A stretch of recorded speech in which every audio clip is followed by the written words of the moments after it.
Hey everyone, this is Dr. Casey Johnson. Thank you so much for taking time to listen to the Unlock Wellness podcast. I know you're going to love today's episode with Talia Pollock. Talia is doing some amazing work and is helping so many people, so I'm excited to have her on to share her story with you guys. If you've been loving the Unlock Wellness podcast, be sure to jump onto iTunes, subscribe, and write a review. It really helps me out a lot, and I really appreciate all of the feedback and support. Also, be sure to follow me on social media to keep up with the latest podcast episodes. The best way to connect with me is on Instagram and Facebook. My username across the board is at Dr. Casey Johnson. That's CRKASEYJOHNSON. You can also check out my website at drcaseyjohnson.com. It has all of the past podcast episodes and more information about each guest under the Listen tab. While you're on my site, also be sure to check out the Shop tab where you can check out my first book of my Healthy Children's Book series and learn about the Unlock Wellness Project, which applies a wellness bag to a child in need for each book purchased. Thank you again for listening. I hope this episode leaves you feeling inspired to start making positive changes to your health.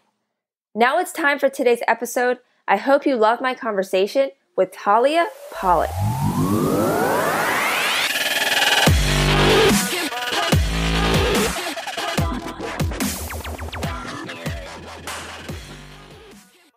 Welcome to the Unlock Wellness podcast. I'm Dr. Casey and excited for today's guest. I'm here with Talia Pollock, and Talia is the amazing host of the Party in My Plants podcast.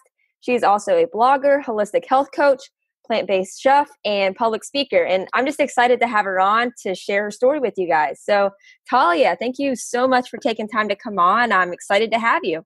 Yes, thank you. Thank you for having me. I'm excited to be here. Yeah. So, I mean, let's just jump into your story, kind of walk us through, first off, where you're from, and then walk us through what your health looks like at a younger age and how that all just kind of progressed to this, level of health that you're at right now. Sure. Okay. Well, sit back, get cozy. Oh, I'm ready. All right. Well, I am from Connecticut originally, and I currently live in New York in Brooklyn. And when I was growing up, I always felt that I had some sort of digestive funkiness going on. Like I would notice that certain foods would make me feel bloated. And I would say to my family when I was really young, like 13 to 15-ish age, I'd be like, my arms feel bloated. Like, look at them. They're bigger than they were yesterday. Or like, my belly's bloated. And they'd be like, you're crazy.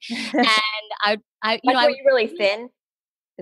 I was like kind of exactly-ish as I am now, which is like, I don't know. I'm not like really thin. I'm whatever. I don't know. Look me up. And I was kind of the same. But I mean, you noticed it, even though like they thought you were crazy. It was more swollen. Yeah. Like if I wore rings, all of a sudden the rings would like cut off my circulation type situation, or like my pants would be tighter. Like I just felt icky a lot. And, no idea what it was. We all just kind of like went with the flow.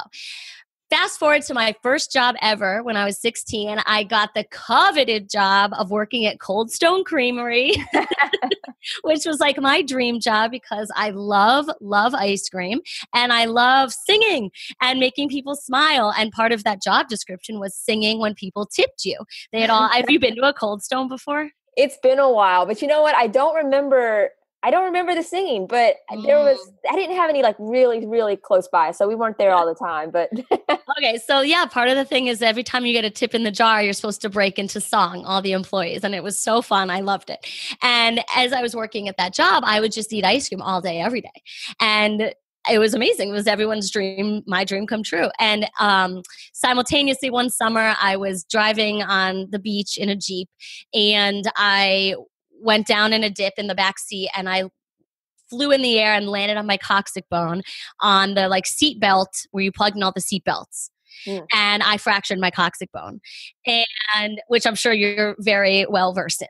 Yeah. You know lots about that coccyx. Right. And it got really badly infected, and I developed like a cyst on it, and it was a disaster. I could barely walk. I was in excruciating pain, and either I was going to need surgery, or I was able to take this like very, very strong antibiotic to like dissolve the cyst and, help me get better, and then just pray that I didn't need the surgery after. So I take this very strong antibiotic. And this was at the time before people knew that like antibiotics wipe out everything good in your gut and can destroy, your health really.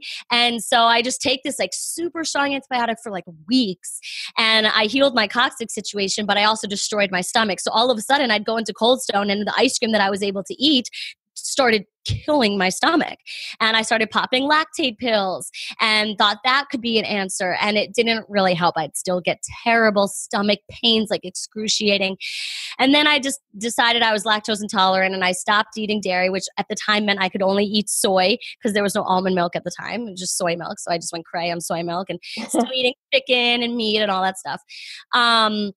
Fast forward to college, my health just gets worse and worse and worse. I start seeking out like everyone. I saw multiple gastroenterologists, naturopathic doctors, nutritionists, acupuncturists, hypnotherapists. I mean, I saw everyone. And the best I could get from anyone was that I have IBS, which to me means BS, because that doesn't mean anything. And I could just I don't know, your stomach hurts sometimes it doesn't. Like, what was mainly the advice you were getting? I mean, was it just straight medication, or like what were you hearing the most from all of the specialists that you were going to? So they outruled like all this stuff with like blood tests, breath tests, like poop tests, all that stuff. And basically they were like, here's a pain pill for your stomach. When your stomach hurts, this is a pill that could help it. And fiber, because I'm prone more. I don't know how much we share on this podcast, but I'm prone more to constipation. And so, they were like, here's some fiber, over-the-counter fiber stuff. So that's really all they were saying. They had no advice as to why my stomach would be hurting like consistently, or they had no idea, or didn't offer any wisdom. So I'm in college. My health is deteriorating. My digestive health is like, terrible. But then also other weird things start happening with my immune system. I get all these like weird like ear infections and just like weird things that just aren't supposed to happen. I wasn't thriving. At the same time, I'm an aspiring comedian. So I'm writing comedy and I'm pursuing comedy in college. And I get to my junior year where we get to go, quote unquote, abroad to LA. I was at school in upstate New York. And I went abroad to LA to work for Adam Sandler's company, to intern for him, which was a dream. And I was so excited. And I was in LA.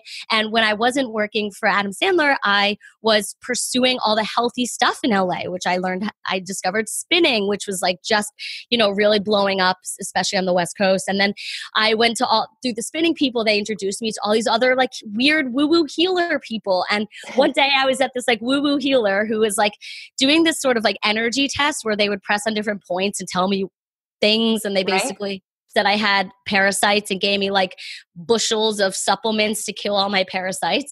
And I'm buying all the supplements, I'm checking out, and I say to the receptionist, I'm really hungry right now. She's like, oh, you should go across the street and get this coconut smoothie. It's amazing. You'll love it.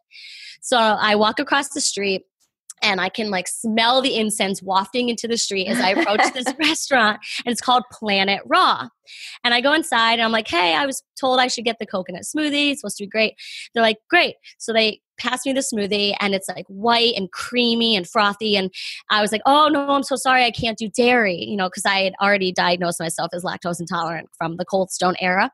And they're like, sweetie, this is a vegan restaurant. And I never heard of vegan before. This was in 2008, before it was cool, before, Oprah talked about it, or Ellen DeGeneres, or Beyonce. And which is surprising, because, you were in New York. I guess 2008 is still pretty early. LA was probably a lot earlier, but yeah, no, that's crazy. Yeah, I had no idea what it was.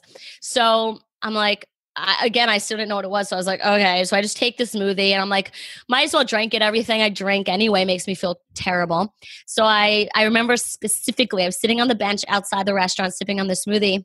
And for the first time in like over 8 years, I consumed something that didn't make me feel sick. And I was like, what is this vegan thing? I want in. And I just dove head first into this whole raw vegan world. And I would sit at Barnes & Noble. This was before blogs. I would sit at Barnes & Noble and transcribe books into my notepad so I could like have recipes and ideas and information. And I taught myself how to like make raw vegan food. Went back to Syracuse where I was at school, was continuing with my raw vegan diet, which I mean, it's freezing in Syracuse. It snows through May. And I'm sitting there like dehydrating my like granola and kale chips and making smoothies. That's awesome. It wasn't perfect. So I felt great, but I needed warm food. So then I just transitioned to vegan. Meanwhile, I'm just feeling awesome. My health is just like, oh, I feel alive. I feel myself. I feel everything that you'd ever want to feel in terms of health. And I graduate from college healthier than ever, but more unhappy than ever, because during that time when I was dehydrating and juicing, I stopped going to parties. I deactivated from my sorority. I stopped dating. I stopped having a social life because I had no idea how I could balance my commitment to my health and a social life. Right. So I graduated with like no friends. Because like I was just talking to somebody the other day on the podcast, and like they said like pretty much the exact same thing. Like at first they went too hard in and they isolated themselves, and like and because they thought that they had to be perfect, they had to cook every single thing, everything had to be 100% right. But it's just like, but it just comes down to just, about the progression, not the perfection. And it's isolation's definitely not the way to go if you're starting this. I mean, it's just crazy. Yeah, I mean, because after a while, the effects of that food wore off, and now my bummed outness, my depression of being alone, having no friends, having no social life, started negatively affecting my health, because negative emotions and stress make your stomach upset too. Right. So here I was like with my perfect quote unquote vegan diet, but now I started feeling sick again because I was negative. And, with IBS, or really just as a normal person, negative emotions make you feel like crap. Right. And can actually negate the effects of you eating that healthy food anyway, if you're upset while eating it, or, stressed. So, I went back into pursuing, I graduated, went to culinary school, did my holistic health coach certification, and then still had my passion for comedy. So I started doing stand-up comedy, worked for David Letterman. And I just realized after one stand-up show that instead of making people laugh in the audience about my healthy ways, because all I would talk about really is like my healthy diet, because that was my whole life. So I'd go into the clubs, tell jokes about like my, healthy ways, and they would laugh, but like chug their beer and smoke their cigarettes and dip their like chicken wings and white stuff. And I said, wait, I want to make people laugh and not pick up, the chicken wing and white stuff, and maybe pick up the celery on the plate, and then use my comedy to inspire people. So that's when I started Party in My Plants. That's cool. And like, was that hard for you? I mean, I know that you were doing really well, like living a healthy lifestyle, but like if you are in comedy or that type of profession, it's a lot of like late nights. Like you said, you're around that atmosphere of, drinking, smoking, a lot of bad eating. Like, was that hard on you? Like those hours and just being around that all the time? Yeah, that's another reason why I decided to pivot careers, because I mean, a traditional comedian's life doesn't start till like the sun goes down. Right. I like to go to bed when the sun goes down. So that, it didn't work out. Yeah, definitely. It was just like the wrong lifestyle for my healthy ways. Absolutely. Yeah. And so like, you decided to make a platform for yourself that you could control and do, in your own terms. So like, was the podcast first or was the blogging first? Or like, how did it even like pop up in your mind? Like, this is the route I should go. So originally, I mean, I'd done the health coaching thing in 2011, but then I kind of turned my back on it because I was like, well, this health world is great, and I, support it, and I agree with it, and eating healthfully and meditating and, all these healthy practices changed my life. But this whole world is just too serious. Like, it's just, everyone's so serious. This isn't for me. So that's when I pivoted back into comedy. And it wasn't until 2014 that I was like, let me, dust off that health coaching certification and plant-based, culinary degree and like, use that. And I found that I could bring the comedy together. And so I had no idea what that meant to fuse my healthy stuff with my comedy stuff. So I started my website, which I guess my first thing was to put up my coaching offers and then put up blog posts because there wasn't podcasts at the time. I mean, maybe it was a little, it wasn't like everyone didn't feel like they could make their own podcast. Right. It felt like these people, some, gods and goddesses could make their podcast, but not us common folk. So first year was like really just blogging. And then I was like, wait, I really want to speak. That's, why I started this, was to use my, stage presence and my passion for speaking and comedy to educate and entertain. So I started my YouTube channel because I was like, well, if I want to speak, I should speak.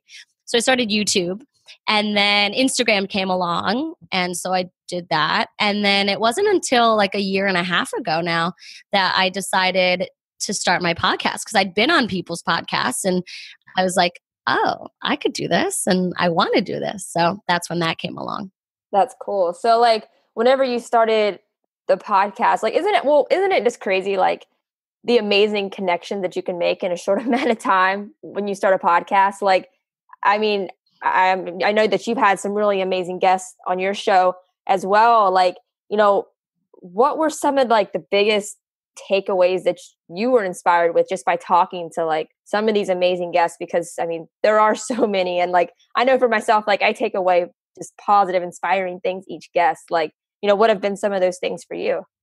Yeah, I mean, it's really incredible because when I started my podcast, the way I first got my guests was I went through my bookshelves and I just looked at all these people that I've been admiring and learning from and reading for years. And I just reached out to them, and then they came on my show, and I was like, I'm still kind of speechless about it, that because I created a podcast, I get to talk right to people and then call some of them friends. Right. It's mind blowing. It's incredible. So that's just the coolest thing. But, some specific takeaways, I would say the common thread through every single person is that healthy eating is not a perfect thing. You do not need to strive for perfection. In fact, everyone says, please don't strive for perfection, because striving for perfection causes stress. And everyone I've had on the show agrees that stress is worse for you than anything. And that, yes, all the healthy modalities are great. The meditation, the exercise, the kale, the green juice, the steamed greens, the steamed brown rice, whatever it is. But stress will negate the benefits of all of that. So first and foremost, chill out. I would say it's really the common thread between every guest.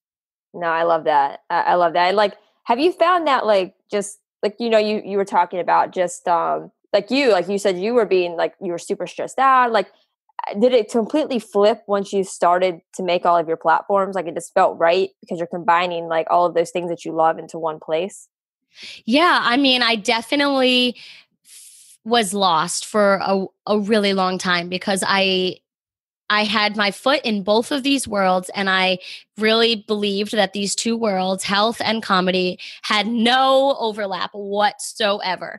That if I was trying to make like a Venn diagram, they would just like, the circles would bump and bounce out, that there was no way to overlap it. And so once I started figuring out some ways to overlap it, I felt like this burst of authenticity just kind of like shoot out of me. And ever since, I've just really felt pride and happiness and confidence. And in terms of the stress, I mean, yeah, because of those words, pride, authenticity, confidence, whatever, like my stress has gone down, I would say. Yeah, that's awesome. And like, with, building your platform as well, like it's given you a lot of like opportunities to do some like really cool stuff, right? Because I know that you've done some like blogging like for like Huffington Post and MindBodyGreen and like things like that. Like, what are some of the cool things that have come from just like putting yourself out there and like reaching out to all of these amazing people and actually creating something like for yourself? Oh my God, so many things that I never thought could happen, or at least as fast as they did. I was on the Dr. Oz show, and so cool. That was the cool. I mean, I made a video announcing, quote unquote, it. And I cried in the video because I remember being this really, really, really sick person in college, watching the Dr. Oz show and seeing the guests and just, hoping that someday I could feel healthy, and then not as long as I would have thought later, I got to stand side by side with him and help other people, drink more smoothies was our topic. So That's that cool. happened. I mean, when I decided I was ready to start putting together a book proposal, I reached out to a bunch of my friends that were on the podcast who have books, because almost everyone on my podcast is an author.